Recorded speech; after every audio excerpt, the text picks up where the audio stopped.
अब ये कह रहे हैं कि हमें रेनबो कैसे दिखता है, तो मैं रिफ्रैक्शन तो मैंने बता ही दी थी। रिफ्रैक्शन कब होती है? जब चेंज ऑफ मीडियम होता है। ठीक है। अब ये कह रहे हैं कि the rainbow is an arc of 7 colours. Rainbow क्या है? 7 कलर्स का आर्क है, visible in the sky, which is produced by sunlight, by dispersion of sunlight, by rain drops in the atmosphere. ठीक है। Dispersion, when is rainbow formed? Rainbow is formed when the 7 colours of when the 7 colors in the sky are seen, they are produced by dispersion of sunlight by raindrops in the atmosphere। जब बारिश होती है तभी होता है। तो rain drops जो होती है वो सन के उसको डिस्पर्स कर देती है, लाइट को, इनटू 7 कलर्स, और हमें रेनबो दिखता है। ये मैं तुम्हें नोट्स भेज दूंगा, अभी मेरे को बनाने दो। तुम्हारा कल पेपर है ना, तो तुम यही पढ़ के पेपर दे देना। मेरा है भैया। जिसका भी है ये वाला टॉपिक इतना ही पढ़ के भेज दे देना जो मैं भी करा रहा हूँ। ठीक है। ओके रेनबो भैया। ऐसा दिखता है। अब ये कह रहे हैं रेनबो होता कैसे है। ये देखो, ये डायग्राम दिख रहा है सबको? हम्म।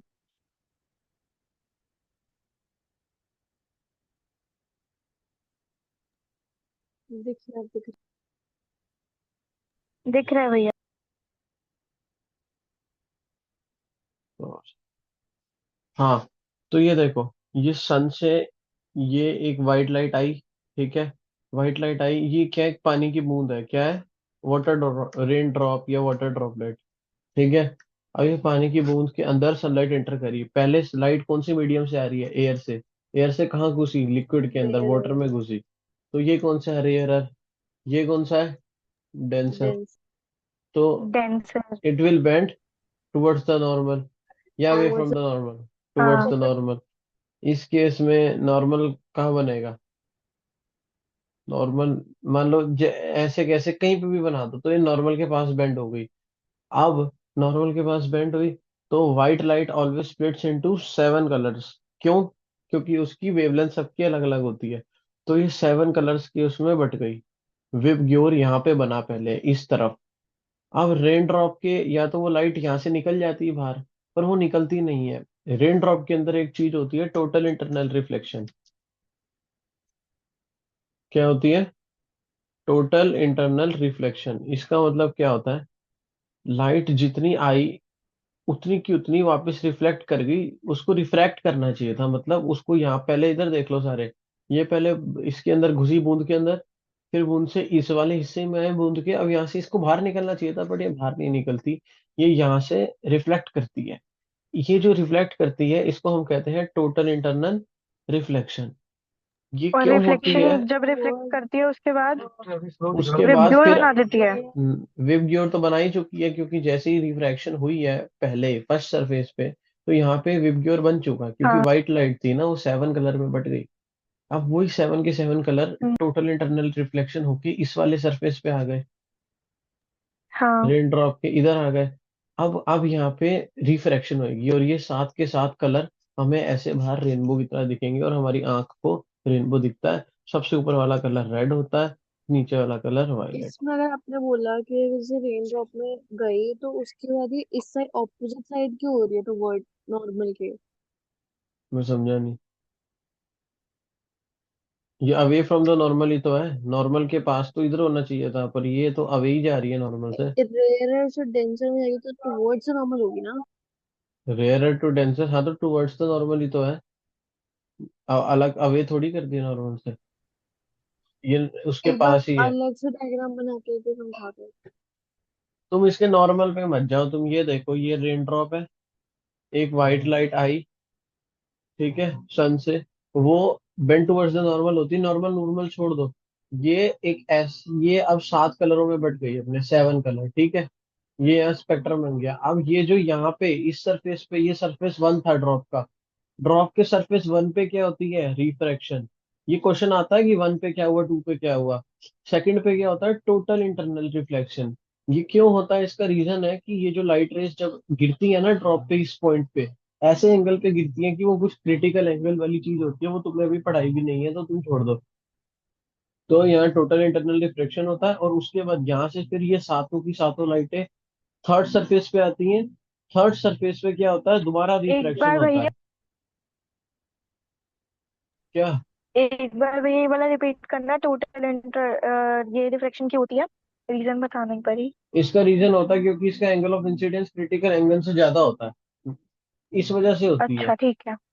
अब ओके। तुम्हें एंगल ऑफ इंसिडेंस से क्रिटिकल एंगल नहीं पता होगा तो वही मैं कह रहा हूँ, इसको छोड़ दो।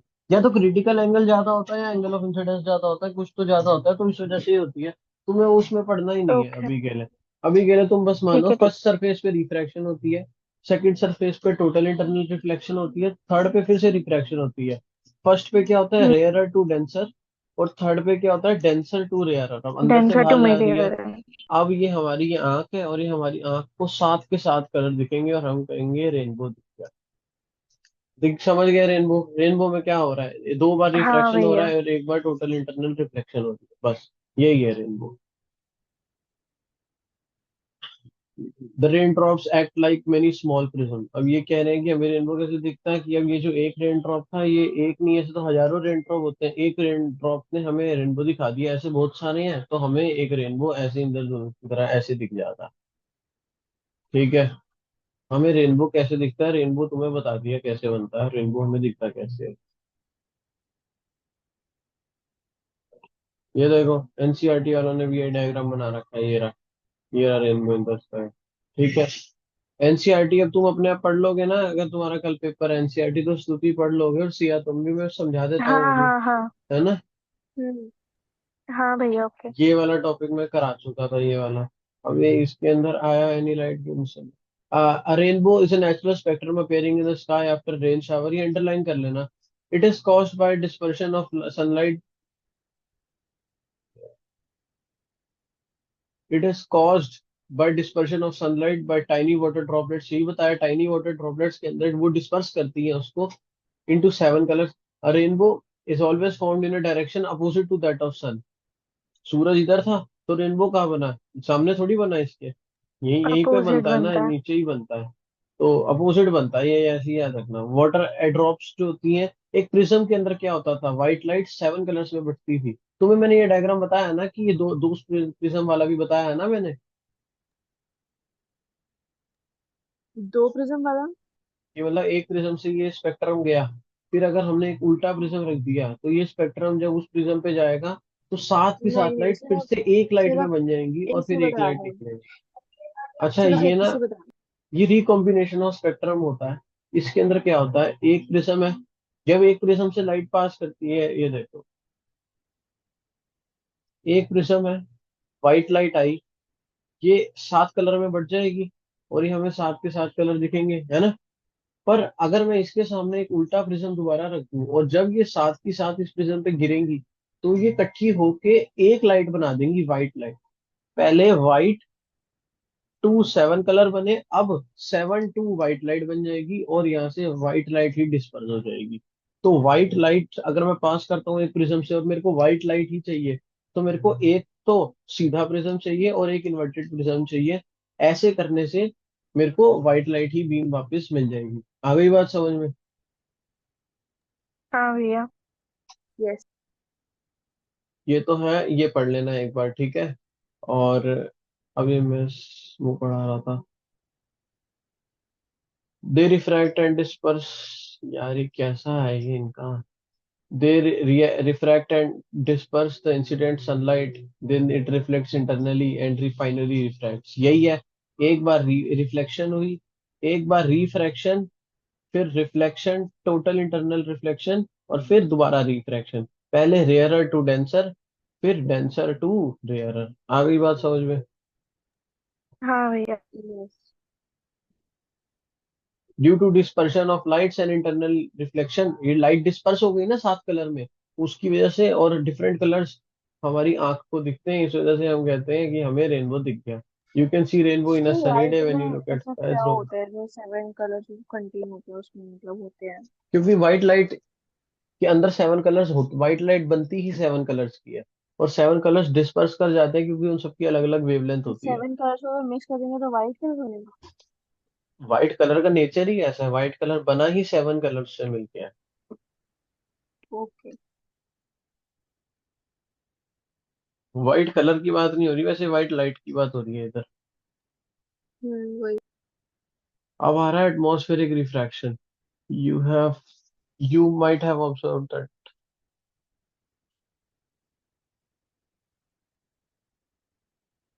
ये कह रहे हैं कि कई बार जैसे गर्मी के अंदर देखते हो वो ऐसे ऐसे होने नहीं लग जाता शीशे आंख के सामने, ये थोड़ा हिलता है सब कुछ गर्मी में, एयर। देखा है किसी ने? जाहिल है। जैसे मान लो बहुत धूप में तुम ट्रैफिक में खड़े हो और आगे देख रहे हो, तो वो ऐसे ऐसे अजीब अजीब सा दिखता है कई बार। नोटिस करा हाँ, है कभी किसी कभी ने? बहुत धूप में। हाँ बहुत धूप में, बहुत गर्मी में। अजीब ही से होता है, मतलब ऐसे ये जो डस्ट पार्टिकल्स दिखते हैं वो। हाँ। तो stream of hot air rising above a fire radiator, the air above the fire becomes hotter than the hotter air is lighter than the cooler air। ये तो पता है ना कि hot air, hot cool air कहाँ पे होती है और हॉट एयर कहाँ पे होती है, ये बताओ। हॉट एयर उड़ती है, हॉट एयर लाइट होती है, ये ऊपर जाती है, और कूल एयर भारी होती है, वो डेंस होती है, वो नीचे आती है। हम्म। ये बात तो पता है। हम्म।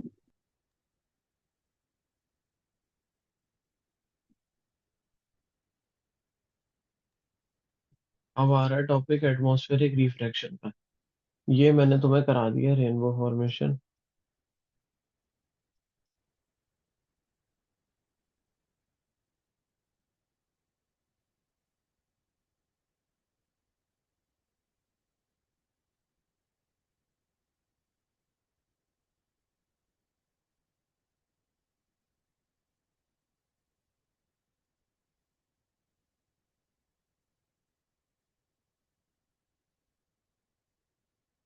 ये क्या?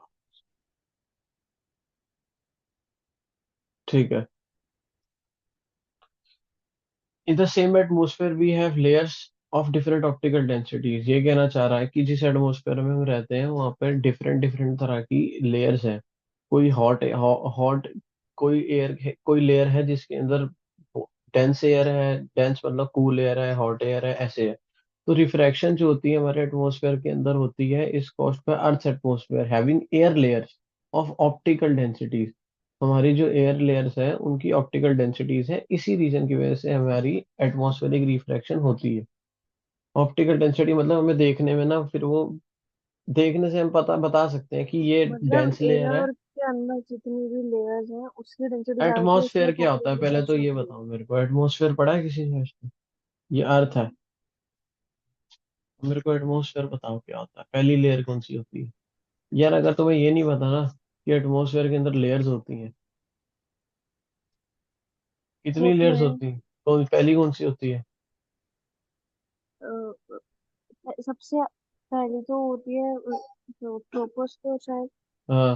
फिर वो स्ट्रेटोस्फेयर, मीजोस्फेयर, एक्सोस्फेयर, ये सारी स्फेयर मीसोस्फियर आ सारी जाती हाँ हैं। हेमिस्फेयर अब हाँ। ये सारी स्फेयर होती हैं, सबसे डेंस सबसे पास वाली होती है, और सबसे हल्की लेयर जो होती है, जो डेंस बिल्कुल भी नहीं होती, वो ये बाहर वाली होती है। क्यों? हॉट एयर राइसेस, मतलब ये जितना भी लाइट लाइट ऊपर ऊपर ऊपर जाते जाओगे वैक्यूम आ जाता है, इसके बाद तो वैक्यूम आ जाएगा एक टाइम के बाद, स्पेस आ गया, है कि नहीं? तो ऊपर लाइट एयर होती है और नीचे डेंस एयर होती है। अब रिफ्रैक्शन का मतलब क्या था? रिफ्रैक्शन होती क्यों थी? बेंडिंग जब ऑफ भी लाइट। जब भी बेंडिंग नहीं, चेंज ऑफ मीडियम। अच्छा। जब भी तो रेयरर से चेंज ऑफ मीडियम होगा डेंसर तो या लाइट तो फिर बेंड होगी। बेंड होगी, तो अभी तभी क्यों, तभी हमें क्यों? अब ये अर्थ है, ये देख लो, ये अर्थ है यार, स्तुति फिर देखती नहीं है, फिर बोलेगी समझ नहीं आया। बोल। ये सन है, ये सन है हमारा, ठीक है। ये अर्थ पे हमारे लेयर्स हैं। ये ये मैं कहता हूँ ये सबसे डेंस लेयर है, सबसे डेंसेस्ट, और ये सबसे रेयरेस्ट।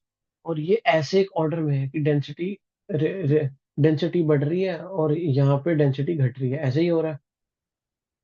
समझ गए? हाँ। लाइट आई, रेयरर टू डेंसर, नॉर्मल बनाया तो बेंड टुवर्ड्स द नॉर्मल, फिर rarer to denser bend towards the normal, rarer to denser, rarer to denser, rarer to denser, यहाँ दिखेगी ये वाली किरण, जो दिखनी मेरे को यहाँ चाहिए थी इस जगह, जो दिखनी मेरे को ये ब्लू स्पॉट पे चाहिए थी, मेरे को दिख यहाँ रही है। ये क्या है? रिफ्रैक्शन ब्लू ही तो स्पॉट है। पे क्यों? ब्लू स्पॉट पे दिखनी चाहिए थी ना सीधी सीधी, बट वो नहीं दिखी क्योंकि रिफ्रैक्शन हुई।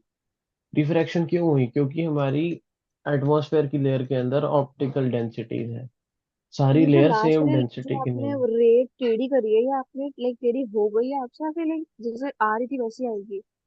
क्या बोल रहे हो, मेरे को तो समझ नहीं आ रहा।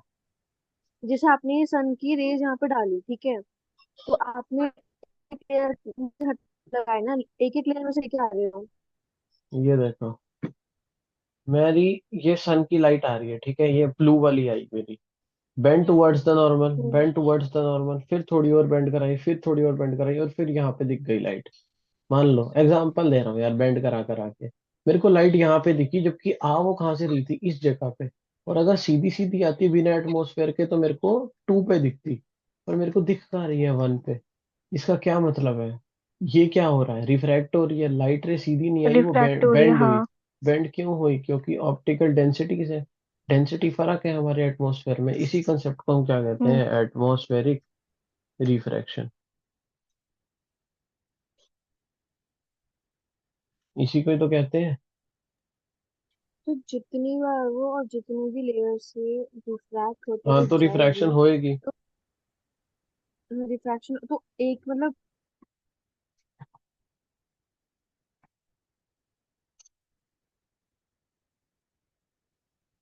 ये कहाँ गई?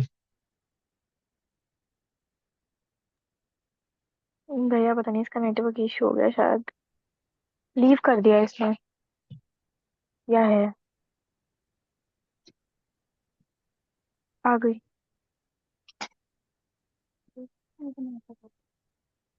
ठीक है, हाँ।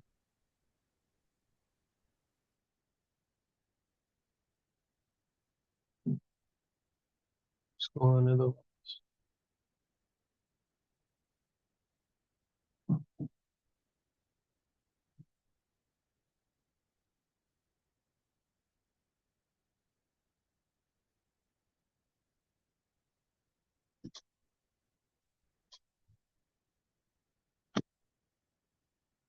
अच्छा ठीक है, स्तुति समझ गई ना रिफ्रैक्शन क्यों होती है? हाँ हाँ हाँ हाँ। समझ गई। अब मैं फटाफट से पूरा चैप्टर खत्म करा रहा हूँ, क्योंकि अगर तुम्हें ये रिफ्रैक्शन समझ में आ गई तो अब चैप्टर खत्म हो गया, क्योंकि तुम्हें रिफ्रैक्शन समझ में आ गई, अब ये पढ़ लेना। अब कंसेप्ट आ रहा है ट्विंकलिंग ऑफ स्टार्स। क्या नाम है कंसेप्ट का? Hmm. Twinkling of twinkling of star. Stars. कि स्टार्स हमें चमकते हुए क्यों दिखते हैं। अब मेरे को ये ठीक है। बताओ, सूरज क्या है? ये एक सेकंड, वो वाली साइड दिखा दो जिसमें मैंने बनाई थी। एक मिनट रुक जाओ।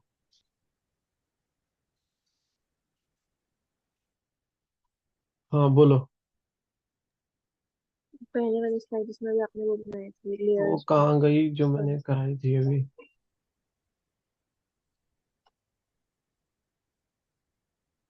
हाँ बोलो। ये वाली नहीं, जो आपने सन, जो अर्थ के पास जो लेयर्स बनाई थी। बोलो। हाँ। तो इसमें जितनी लाइट एक बार में रिफ्रैक्ट हुई है एक लेयर से, तो दूसरी बार भी उतनी होगी, फिर उससे ज्यादा होगी। भाई वो कुछ भी हो सकती है, रेयर टू डेंसर बैंड होगी, क्योंकि हर एक लेयर, ये सबसे कम डेंसिटी की है, ये उससे थोड़ी ज्यादा, ये उससे और ज्यादा, ये उससे और ज्यादा, ये उससे ज्यादा। तो ऑलवेज तो जब भी हर लाइट बार एक rare to medium change denser. होएगा तो हर एक लेयर पे वो लाइट बेंड हो रही है, और हमें यहाँ, यहाँ की जगह यहाँ दिख रही है। ये रिफ्रैक्शन है। तो सन कहाँ है? सन अभी इधर है ना, सन अभी इधर है। हमें कहाँ दिखेगा सन? यहाँ सन की लाइट ऐसे दिखेगी, और हम देखेंगे तो हमें लगेगा सन तो यहाँ से आ रही है लाइट, मगर वो आ कहाँ से रही है, इधर से। तो वो सब रिफ्रैक्शन है, ये अभी आगे आएगा कंसेप्ट। ठीक है। एपरेंट पोजीशन का मतलब क्या होता है? है। एपरेंट पोजीशन का मतलब? एपरेंट का मतलब यही है, एपरेंट का यही मतलब है कि, कहाँ गया मेरा डायग्राम? इस डायग्राम को देखूं अगर मैं, ये ग्रीन पेन को देखना चाह रहे, ठीक है। यार मेरे को ना तुम्हें दोबारा ही बताना पड़ेगा। ये मेरी अर्थ है, ये मेरा क्या है, सन है। मेरी यहाँ से लाइट, ये लाइट आ रही है, ठीक है। ये मेरी अर्थ की डिफरेंट डिफरेंट लेयर्स है। इन लेयर्स में वो रिफ्रैक्ट हो के लाइट हो के मेरे को यहाँ दिख गई। अगर मैं देखूं तो लाइट मेरे को यहाँ दिखी, मेरे को अगर यहाँ दिख रही है तो मेरे को क्या लगेगा, मैं मेरे को तो जहां से लाइट आ रही है, अब मेरी रेड लाइन देखना है, जहां से लाइट आ रही है मैं तो वही लाइन को लंबा कर दूंगा, और मैं कहूंगा मेरे को तो यहाँ से दिख रहा है सूरज, कि यहाँ से लाइट आ रही है मेरे को, मेरे लिए वैसे लाइट इधर से आ रही है भले, पर मेरे को क्या लगेगा लाइट यहाँ से आ रही है तो सन कहाँ है, इधर है। मगर एक्चुअल सन कहाँ है, सन तो इस तरफ है। तो ये हमें एक एपरेंट सन दिखता है, एपरेंट इमेज ऑफ सन दिखती है, और एक्चुअल सन की तरह है। ये रहा। तो ये ये छोड़ दो, रिफ्रैक्शन वैसे दिखता है। ये रिफ्रैक्शन की वजह से दिखता है। अब देखो जो मैं पढ़ा रहा हूँ वो सुनो।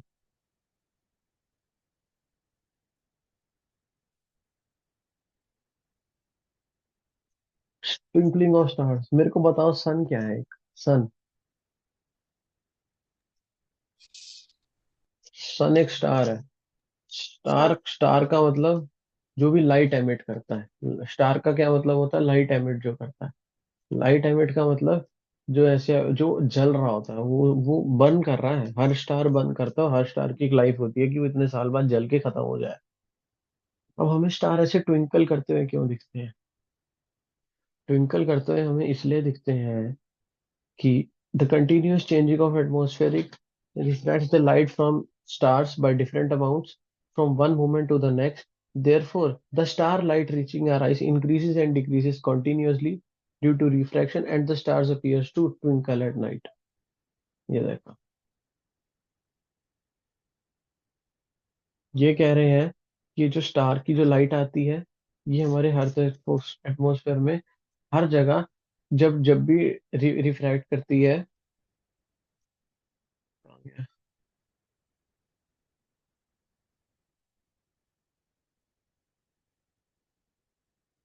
The continuous changing atmosphere refracts the light from stars by different amount। मतलब जो हमारे अर्थ के अंदर ये जो डिफरेंट लेयर्स है, ये डिफरेंट अमाउंट ऑफ रिफ्रैक्शन कराती है, different amount of refraction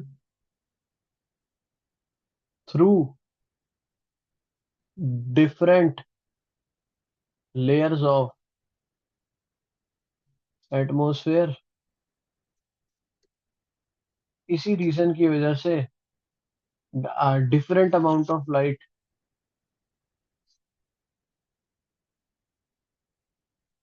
at different times, at different times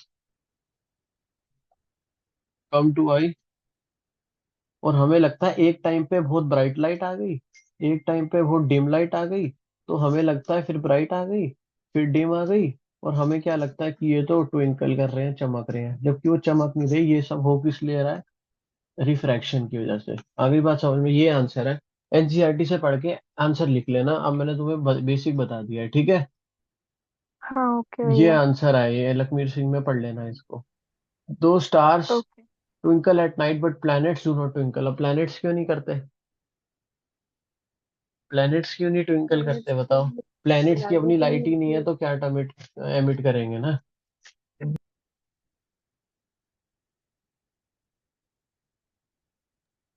planet earth से बहुत क्लोजर होते हैं। क्लोजर की बात ही नहीं है, क्लोज पर प्लैनेट्स क्या लाइट को, प्लैनेट्स लाइट को एमिट करते हैं, स्टार्स करते हैं ना लाइट को एमिट, पहली बात तो। हाँ। एक सेकंड रुको।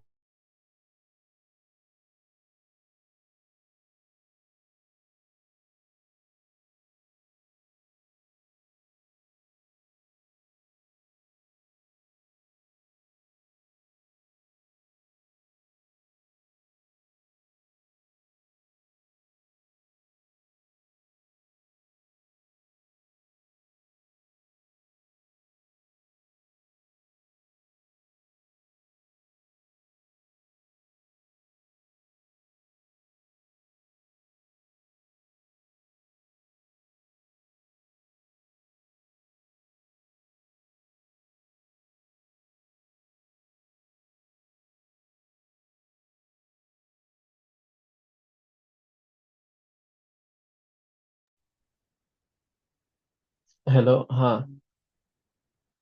तो ये तुम अपना पढ़ लेना एक बार, ठीक है। और ये पॉइंट साइज होते हैं तो इस वजह से हमें दिखता है। तो द कंटिन्यूअस ये चेंजिंग ऑफ तो स्टार एटमॉस्फेयर, मेरा समझ में नहीं आया। क्या समझ में नहीं आया? कि स्टार्स में मतलब होता है। मेरे को एक बात बताओ, हमें हमें सूरज भी ट्विंकल करता हुआ नहीं दिखता ना? नहीं।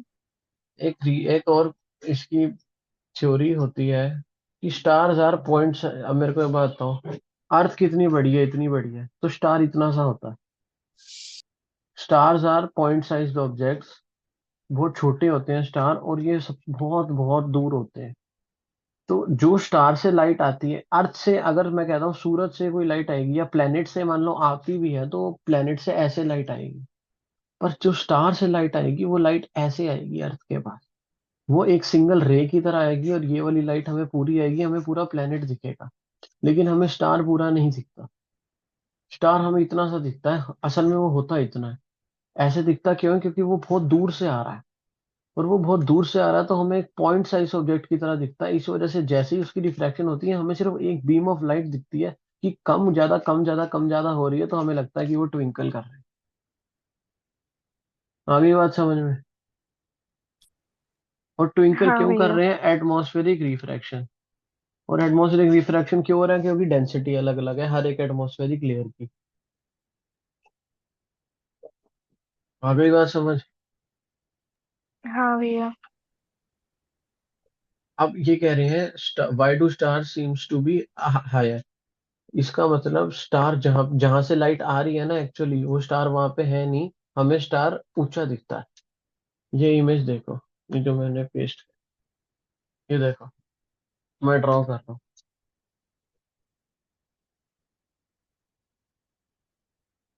यहाँ से यहाँ पे ये स्टार है, ठीक है। ये लाइट आई आई आई आई एटमॉस्फेरिक एटमॉस्फेयर की लेयर्स की वजह से ये बेंड होके मेरी आंख में इधर दिखी। इतनी बात तो सबको समझ में आ रही है। अगर नहीं आ रही तो मेरे को हाँ। अभी बता। मेरे को क्या लगेगा, मेरे लिए तो लाइट यहाँ से, मेरे लिए तो ये, अब मेरा ग्रीन पाथ को फॉलो करना, मेरे लिए तो यहाँ से मेरे को लाइट दिख रही है, तो मेरे हिसाब से मेरा स्टार इस लाइन को सीधा खींच दूं, तो मेरा स्टार इधर किधर है कहीं, मेरे को जो लगेगा, है ना? ये रिफ्रैक्शन की वजह से रिफ्रैक्शन की वजह से हुआ। तो मेरे को, मेरा स्टार एक्चुअल में इस लेवल पे है, पर मेरे को दिख रहा है इस लेवल पे। तो star seems to be higher than they are actual. और ये क्यों है? क्योंकि नीचे जाते जाओगे एटमॉस्फेरिक की लेयर्स में, तो ऑप्टिकल डेंसिटी इंक्रीज होती है, सबसे नीचे वाली लेयर सबसे डेंस होती है, और ऊपर वाली हम्म। लेयर रेयर होती है। इसी रीजन की वजह से हमें स्टार्स जो है सीम्स टू बी हायर। ये कॉन्सेप्ट समझ में आ गया सबको? ये पढ़ लेना, व्हाई डू हाँ स्टार भैया। Seems to be higher. अब एडवांस सनराइज और एडवांस सनसेट पढ़ाना है। डिलीट। हाँ, और डिलेड सनसेट।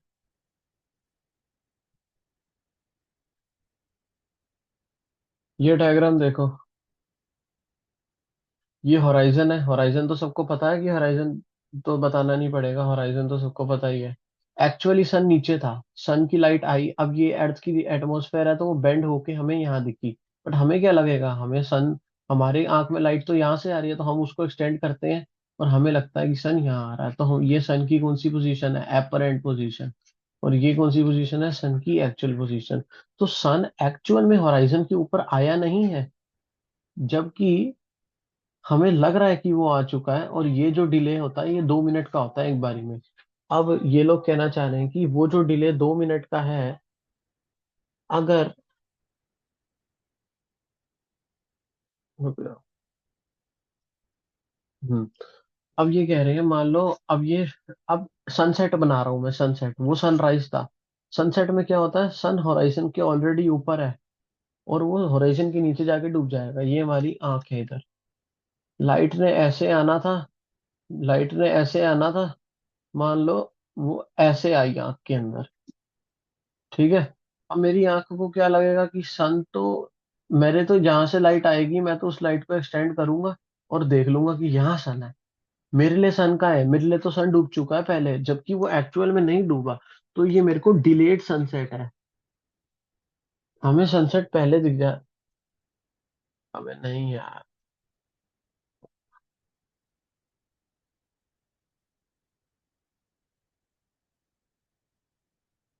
इन्होंने सनसेट का एग्जाम, सनराइज का दिया है, सनसेट का दिया है ये। दोनों को तुम बोला बात यार। समझ गए ना कि अब एडवांस जब एडवांस सनराइज और वो डिलेड सनसेट का डिलेट दे रखा है सनसेट इसमें। डिलेट सनसेट का डायग्राम वैसे होता नहीं है, पर मैं समझाना जो चाह रहा हूँ वो तुम समझ गए ना, कि मतलब मेरे को वो दिख रहा है, तो ये जो फर्क होता है ये 2 मिनट का होता है। तो सन राइज के केस में मेरे को 2 मिनट पहले दिख गया, और सनसेट के केस में जब वो डूब चुका होगा और तब भी मेरे को 2 मिनट पहले दिख जाएगा वो। समझ गए? ये गलत डायग्राम बना दिया मैंने। डिलेड के केस में क्या होता है, जब वो एक्चुअली इधर आ गया ना सन, एक्चुअली, तो फिर हमें क्या लगता है कि वो अभी भी ऊपर है। असल में होता ऐसे है डिलेट के केस में, समझे? तो हमें 2-2 मिनट का गैप मिलता है जो टोटल 4 मिनट बना देता है। आ गई बात समझ में? हम्म। तो हमें 4 मिनट सन फालतू दिखता है, जबकि वो 4 मिनट सन होता है नहीं। नहीं आई समझ में तो मैं दोबारा बताऊं, फटाफट जल्दी बताओ। आगे दोनों को आ गई, डिलेड और हाँ जी एडवांस। भैया। ये पढ़ लेना एक बार, ठीक है? अब टिंडल इफेक्ट करा, स्कैटरिंग ऑफ लाइट का मतलब होता है, अरे ये देखा तुमने, ये डायग्राम देखो, फिगर 30 ये बना रखी है, पेड़ों से देखो लाइट कैसे आ रही है। ये नोटिस करा कभी कभी? कभी बंद कमरे में गए हो तो उसमें लाइट ऐसे किरणें दिखती हैं, और उसमें हाँ जो हाँ हाँ, डस्ट दिखती होती है है वो भी दिखती है दिखती है। दिखती है। सिया तूने देखा है हाँ। ये? हाँ हाँ। तो the scattering of light means throw a light in various random directions. Light को डायरेक्शनों में डालना। अब ये क्या है, लाइट एक डायरेक्शन में जा रही है, इसको हम क्या कहते हैं, स्कैटरिंग ऑफ लाइट। ठीक है, स्कैटरिंग ऑफ लाइट जब करते हैं तो अब हम टिंडल इफेक्ट पढ़ते हैं। टिंडल इफेक्ट क्या होता है?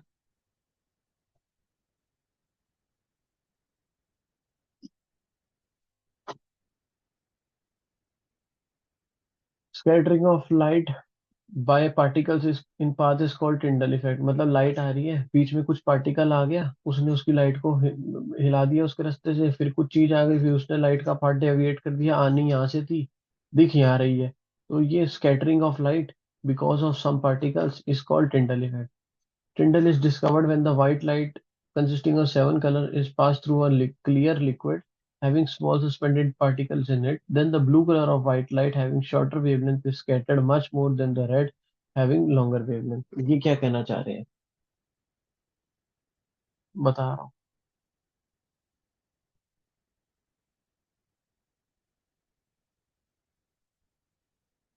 ये कह रहे हैं, ये जब पानी, मैंने पानी लिया, ठीक है, ये मैंने वाटर लिया, वाटर का वैसे कलर कौन सा होता है?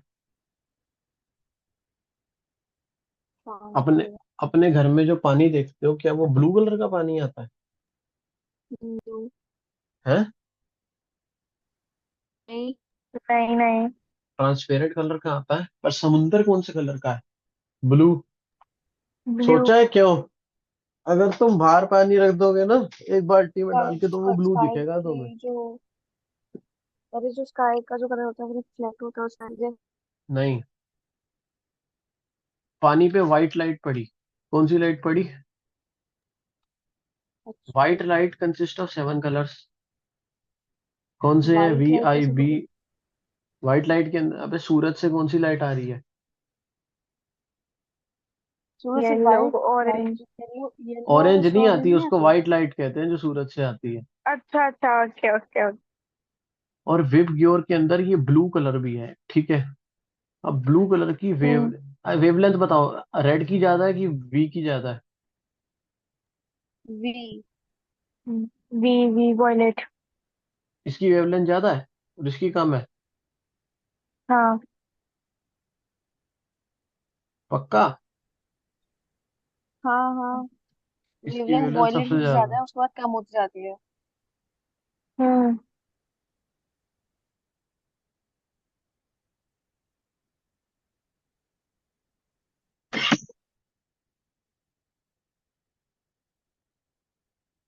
भाई तुम्हें क्या हो गया, रेड की वेवलेंथ सबसे ज्यादा होती है। मेरा आपने लिखवा रखा है रेड की वेवलेंथ सबसे हाँ, कम होती है और तो होती है वायलेट और की वायलेट वेवलेंथ की ज्यादा सबसे होती ज्यादा है। होती है। मैंने 100% यही लिखवाया। हाँ आपके हाँ भैया, लास्ट आपने लेक्चर में लिखवा रखा है। है।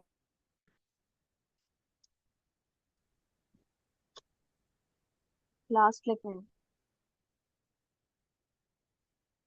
एक मिनट रुक जाओ।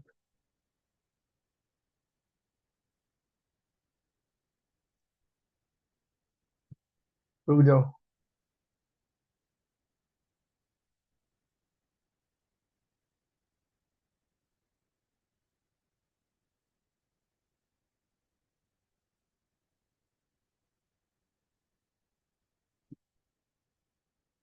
वी की शॉर्टर वेवलेंथ है और आर की ज्यादा है।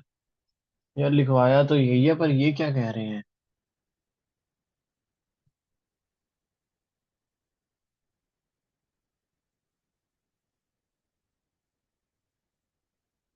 ओह, मैं गलत बोल दिया, सॉरी।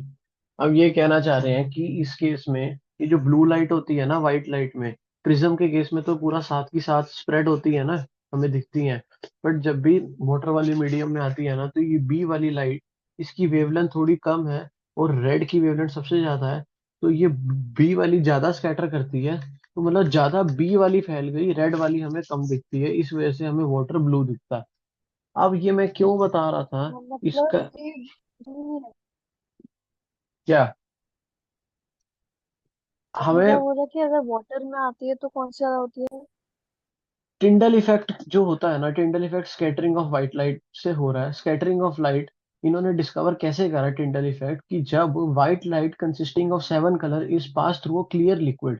तुमने क्लियर लिक्विड जिसके अंदर सस्पेंडेड पार्टिकल्स है, मान लो सस्पेंडेड पार्टिकल्स, मतलब मैंने मैंने एक, यार इस पे लिखना मुश्किल है। मैंने एक बाल्टी के अंदर कुछ ऐसे ऐसे सस्पेंडेड पार्टिकल्स छोड़ दिए, मतलब कुछ भी दाने छोड़ दिए जो लाइट को स्कैटर करेंगे।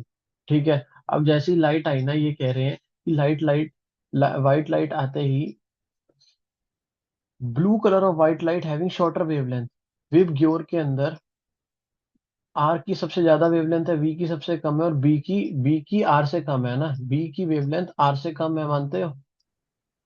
तो मतलब आर आपने की जो ज्यादा है। हाँ। बता रखा है वो गलत है। तो अरे नहीं, वो सही है। Blue color of white light having shorter wavelength is scattered much more than red color having longer wavelength। इस वजह से हमें ब्लू कलर ज्यादा दिखता है। नहीं आई बात समझ में?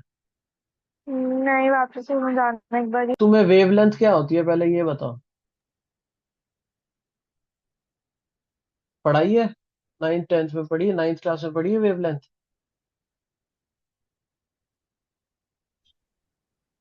बोलो। वो हाँ, साउंड पर आपने तो बड़ी है शायद। फ्रीक्वेंसी होता है, साउंड अब में फिर होता इसको है उसकी। याद कर लो कि ब्लू की कलर की वेवलेंथ कम होती है और रेड हम्म। की वेवलेंथ ज्यादा होती है। Since the blue has less wavelength, तो ब्लू लाइट स्कैटर करती है, बस इतना याद रखना है फिर इसको। ठीक है। The blue colored ये light present इसमें in white कंफ्यूजन sunlight हो is गया है, scattered जैसे much more आपने easily than red light। क्यों? Because blue has less wavelength than red। तो इस वजह से ब्लू स्कैटर्स मच मोर। तुम ऐसे समझो, स्कैटर डिपेंड करेगा वेवलेंथ के ऊपर। अगर वेवलेंथ ज्यादा है तो स्कैटर कम करेगा। अब तुम ऐसे तो क्वेश्चन डाल दो कि विव ग्योर में बी क्यों स्कैटर कर रहा है और वी क्यों नहीं कर रहा वायलेट। अब वो नहीं करता, उसका रीजन मेरे पास नहीं है कोई। आर क्यों नहीं करता, इसका रीजन मैं दे रहा हूँ, क्योंकि इसकी वेवलेंथ ज्यादा है। ब्लू एक ऐसा कलर है जिसकी फ्रीक्वेंसी भी मैच करती है कि वो स्कैटर ज्यादा करे, और इसी रीजन से हमारे को हमारा स्काई भी ब्लू दिखता है, क्योंकि ब्लू ज्यादा स्कैटर करता है। ब्लू ज्यादा स्कैटर करता ठीक है। है।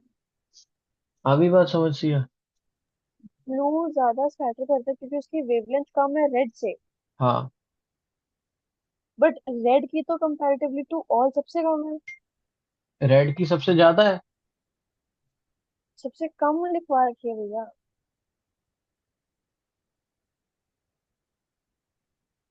यार रेड की वेवलेंथ सबसे ज्यादा है और इसकी कम है, मैंने फ्रीक्वेंसी ज्यादा लिखवाई हुई है उसकी मेरे हिसाब से, मेरे को आपने याद ये आ रहा लिखवाया है। हुआ है कि रेड की फ्रीक्वेंसी सबसे ज्यादा और वेवलेंथ सबसे कम, और वॉयलेट की फ्रीक्वेंसी सबसे कम और वेवलेंथ सबसे ज्यादा। मेरे को फोटो भेजना मैंने जो लिखवाया है।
जो लिख रखा है उसकी फोटो भेजिए ना। हम्म। जल्दी भेजो, मेरी ना क्लास है फिर।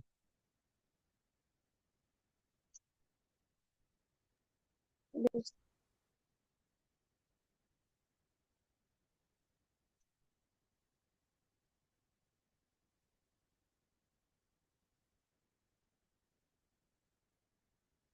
ब्रो तुमने गलत लिखा हुआ है, 100%, मैं गारंटी दे सकता हूँ। पूछो कैसे। मैंने हर बार विबग्योर ऐसे लिखा है, आज तक मैंने कभी ऐसे लिखा है? VIBGYOR ऐसे लिखा है? कभी नहीं लिखा ना, मैंने आज तक नहीं लिखा, मैं मान ही नहीं सकता मैंने ऐसे लिखा हो। ठीक है। और मैंने जब भी कराया मैंने ये बताया, नीचे में वेवलेंथ ज्यादा और ऊपर में वेवलेंथ कम। तुमने उसमें भी यही लिखा है, पर तुमने जो वायलेट और रेड बना रखा है वो तुमने उल्टा बना रखा है। और लिख भी उल्टा रहता है। वो लिखा उल्टा होनी वेवलेंथ ओ, नीचे चाहिए थी, पर तुमने विव की और उल्टा लिखा हुआ है, तभी तुम वो कह रहे हो। ये उस समय का है ही, ये मैं मान ही नहीं सकता ऐसे लिखा है।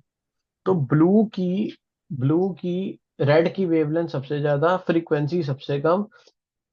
वायलेट की वेवलेंथ सबसे सबसे कम और फ्रीक्वेंसी सबसे ज्यादा। और ब्लू की वेवलेंथ रेड से कम है, फ्रीक्वेंसी ज्यादा है। Blue scatter much more than red colour. आ गई बात समझ में?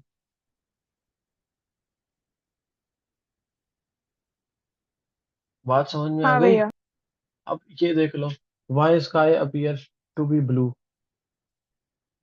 ये देखो, ये लाइट आई, सन से लाइट आ रही है, ये सारे डायग्राम देखो, सन से लाइट आई, ये हमारा स्काई है। स्काई के अंदर कुछ ना कुछ पार्टिकल्स हैं, ये पार्टिकल्स वगैरह है। ये स्काई में क्या करा, लाइट जैसी हमारे एटमॉस्फेयर में आई, ये स्कैटर हुई। स्कैटर कौन सी लाइट होती है? ब्लू लाइट स्कैटर होती है। और ब्लू लाइट स्कैटर होके पूरे आसमान हमें ब्लू ब्लू दिखता है। इस वजह से हम कहते हैं कि the sky appears to be blue, because blue light scatters the most as its wavelength is less than red. यही आंसर है इसका। तो ये देखो, the scattering of blue component of white light by air molecules present in the atmosphere causes the color of sky blue। यही बताया मैंने, अब ये पढ़ लेना। अगर अर्थ का एटमॉस्फेयर नहीं होता तो हमें क्या दिखता? हमें व्हाइट लाइट, हमें there would have been no scattering of sunlight at all. In that case, no light from the sky would have entered our eyes and the sky would have looked dark and black to us। समझ आई बात? ये कह रहा है कि वो तो जो, इस क्वेश्चन का यही रीजन होगा कि why does the sky appear dark instead of blue to an astronaut. इसका यही आंसर है। ये देखो, इसका आंसर ये रहा, इन outer space the sky looks dark and black instead of blue. क्यों? क्योंकि वहां पे लाइट की स्कैटरिंग ही नहीं है। लाइट की स्कैटरिंग ही नहीं है, because there is no atmosphere containing air in the outer space to scatter the sunlight. Since there is no scattered light to reach our eyes. अब सन तो एक डायरेक्शन में लाइट डाल रहा है ना, वो लाइट स्कैटर हो के हमें हमें पूरी जगह दिख रही है। ये देखो, यहाँ पे ये पार्टिकल देखो, इसने कैसे सनलाइट को स्कैटर करा, देखो। देखते ही नहीं हो तुम लोग। ये देखो, ये कैसे इसने हर तरफ फैलाई है लाइट को। हर एक पार्टिकल हमारे एयर के एटमॉस्फेयर का लाइट को फैला रहा है हर जगह। अब स्पेस में, this is because there is no atmosphere in the space containing to scatter the satellite। since there is no scattered light to reach our eyes, therefore the sky look dark and black there। आगे बात समझ में? हाँ भैया। मतलब space में कोई sunlight की जो स्कैटर करने के लिए कोई है नहीं, तो इसलिए वो डार्क दिखती है। हम्म।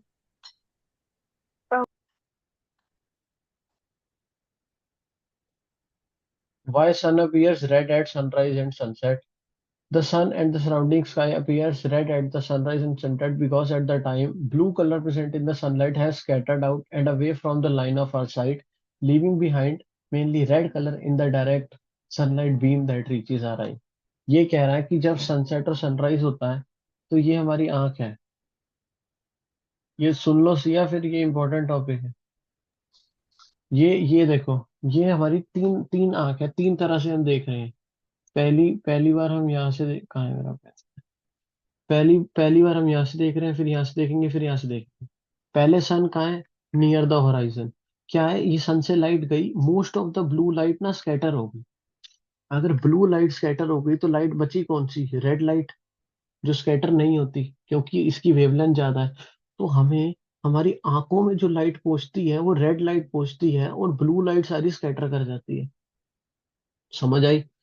थोड़ी देर बाद सन आ गया नून वाली जगह पे। अब क्या है, जब सन से लाइट आई, ब्लू लाइट स्कैटर हो गई। Little of blue light scatter करती है क्योंकि डिस्टेंस कम है। जब देखो डिस्टेंस ज्यादा होता है तो ब्लू लाइट ज्यादा स्कैटर कर रही है, और अब जब डिस्टेंस कम है तो ब्लू लाइट कम स्कैटर कर रही है, और हमें सन थोड़ा सा वाइट दिखाई दे रहा है क्योंकि सन से डिस्टेंस कम है, वो स्कैटर हो नहीं पा रहा इतना। अब फिर से सन दूर हो गया हमारी आंख से। अब क्या, अब जब लाइट आएगी तो ब्लू लाइट फिर से स्कैटर हो जाएगी सारी, क्योंकि एटमोसफेयर बहुत ज्यादा आ गया।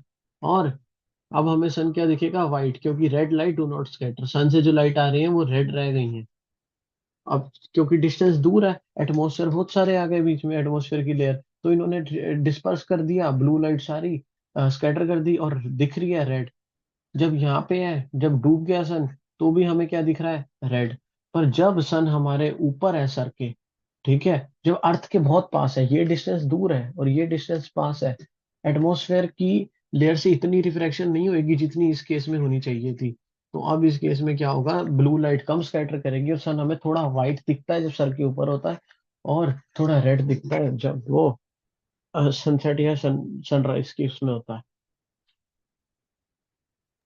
ठीक है ये भैया। तुम्हें डायग्राम समझ में आ गया, one why the sun appears वो, ये एक बार पढ़ लेना, ठीक है। ये डायग्राम भी पढ़ लेना, ये सेम डायग्राम है, मैंने पढ़ा दिया, मेरे को बस एक लास्ट क्वेश्चन कराना तो चैप्टर खत्म हो जाएगा।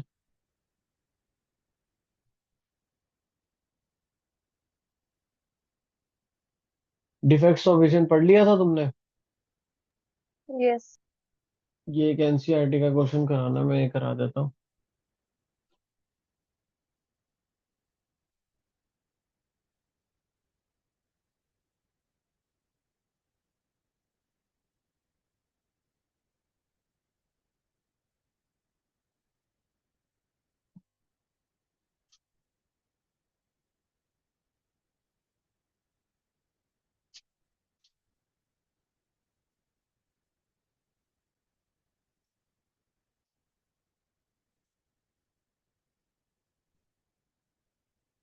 मायोपिया कौन सी बीमारी होती है, स्तुति बताएगी मेरे को, जल्दी जल्दी बता दो स्तुति। जो भैया पास की, जब हमें पास का नहीं दिखता। मायोपिया में पास का नहीं दिखता, सही बात है, और स्तुति नहीं शेयर नहीं, होता है। मायोपिया में दूर का नहीं दिखता, सॉरी सॉरी सॉरी, और हाइपर मायोपिया में पास का नहीं दिखता। Sorry sorry. ये कह रहा है, अब मायोपिक आई का मतलब क्या है, हमें पास का दिखता है। पास का दिखता है का क्या मतलब, और दूर का दिखता है का क्या मतलब, पहले तो ये बताओ। इसका मतलब पास का जो दिखता है। दिखता कब है, जब हमारी इमेज बनती है। अब ये कह रहे हैं मायोपिया में कोई चीज दूर से आ रही है, इनफिनाइट इनफाइनाइट से। हमारी ह्यूमन आई का देखने का पॉइंट क्या है, 25 सेंटीमीटर है ना वैसे तो, 25 हाँ सेंटीमीटर तक देख सकते हैं। अब इस केस में क्या है, मायोपिया में मान लो दूर से इन्फिनिटी से कोई लाइट आ रही है, यू क्या होता है, यू इन्फिनिटी होता है ना। यू मतलब इनिशियल हाँ ऑब्जेक्ट डिस्टेंस, लाइट कहाँ से आ रही है। ये कह रहे हैं यू से लाइट आ रही है। मायोपिया का मतलब क्या है, हमें दूर का नहीं दिखता, दूर का मतलब इन्फिनिटी से लाइट आ रही है हमें नहीं दिखता। मायोपिया का क्या मतलब है, मायोपिया का फार पॉइंट जो होता है वो लेस देन इन्फिनिटी होता है, और नियर पॉइंट 25 सेंटीमीटर ही होता है जो नॉर्मल ह्यूमन आई का होता है। ये तुम्हें पता है। अब ऑब्जेक्ट, अब तुम्हें इसके अंदर फॉर्मूला लगाना है, 1/v - 1/u = 1/f, जो लेंस फॉर्मूला होता है। क्वेश्चन पढ़ते ही, the far point of myopic person is 80 centimetre. Far point का मतलब ये कहाँ, जहां तक देख सकता है, ये कहाँ तक देख सकता है, 80 सेंटीमीटर तक देख सकता है। मतलब इसकी इमेज अगर 80 सेंटीमीटर पे बनेगी तो ये देख पाएगा, नहीं तो ये देख नहीं सकता उस ऑब्जेक्ट को, ठीक है। अब मेरे को कैसे पता कि ऑब्जेक्ट इन्फिनिटी से आ रहा है, क्योंकि मायोपिया है उसको, उसको तो मायोपिया है, उसको तो दिखेगा ही नहीं अगर हम्म।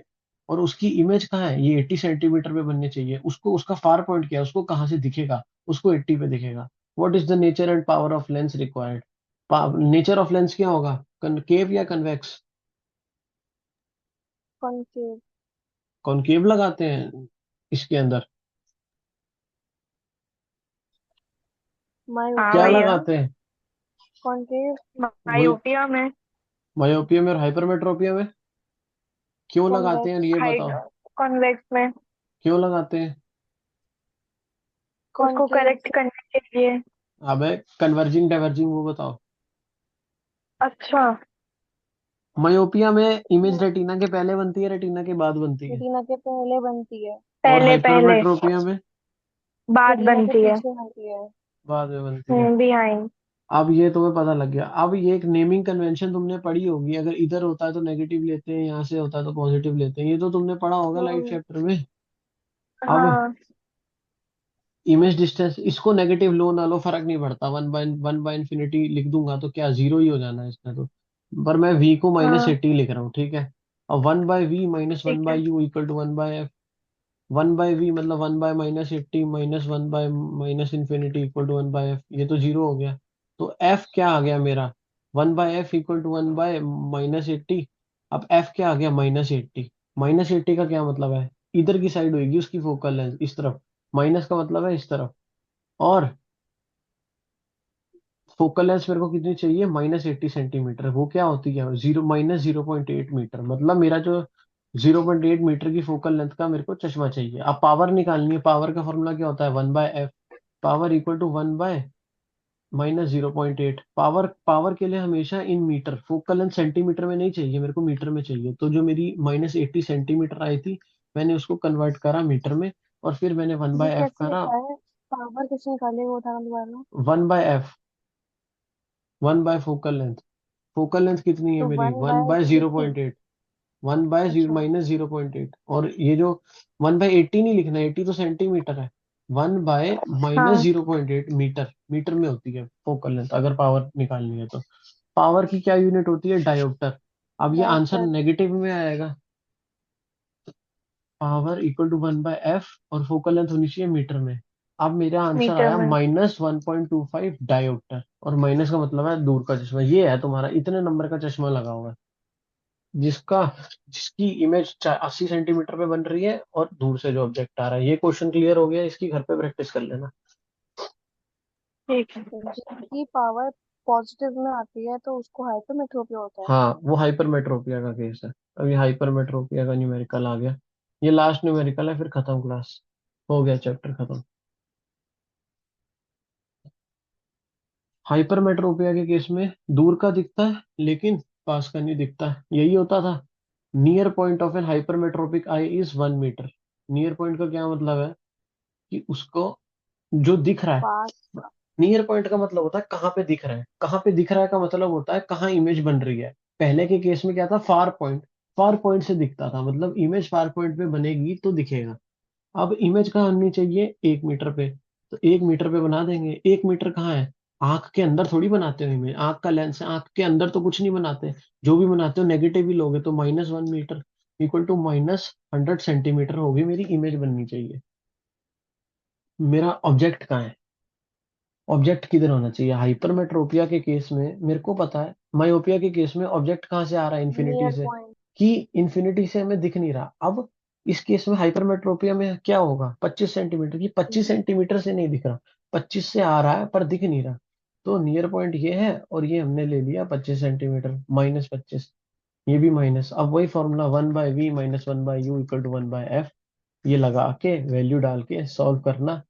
पावर फोकल लेंथ आएगी, फोकल लेंथ को डिवाइड बाय 100 करना मीटर में लाने के लिए, फिर 1/f कर देना, और उससे आ जाएगा डायोप्टर, और पॉजिटिव आएगी। इसका मतलब कि वो हाइपरमेट्रोपिया, और इसके लिए हम कन्वेक्स लेंस लगाते हैं जो कि डाइवर्जिंग लेंस होता है। खत्म। कन्वर्जिंग लेंस होता है। खत्म।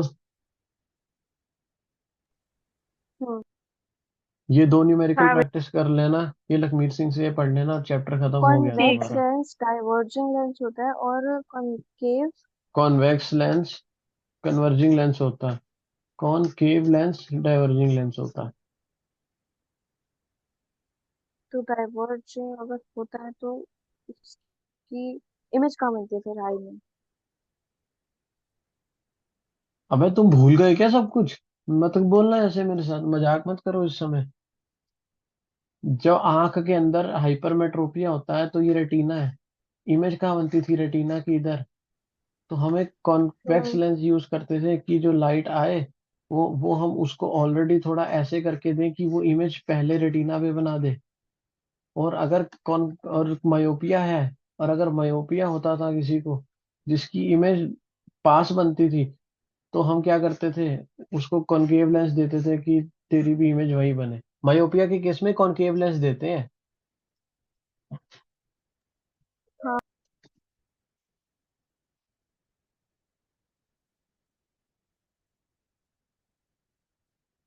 क्या स्पेलिंग लिख दी मैंने। कॉनकेव लेंस यूज करते हैं मायोपिया के केस में, और कॉन्वेक्स लेंस यूज कॉन्केव करते हैं में तो बोला हाइपरमेट। था। तो और क्या बोल रहा हूँ मैं। हाँ हाँ ठीक है। समझ गए ना तुम लोग। हाँ समझ। हाँ भैया। अब ये चैप्टर पढ़ लेना, सब कुछ करा दिया, और एनसीईआरटी के क्वेश्चन सारे कर लेना दोनों। ठीक है ठीक है। भैया। कल है पेपर तेरा स्तुति, अब ये पढ़ लियो इसको हाँ एक दो हाँ घंटे लगा के चैप्टर को। हाँ हाँ हाँ।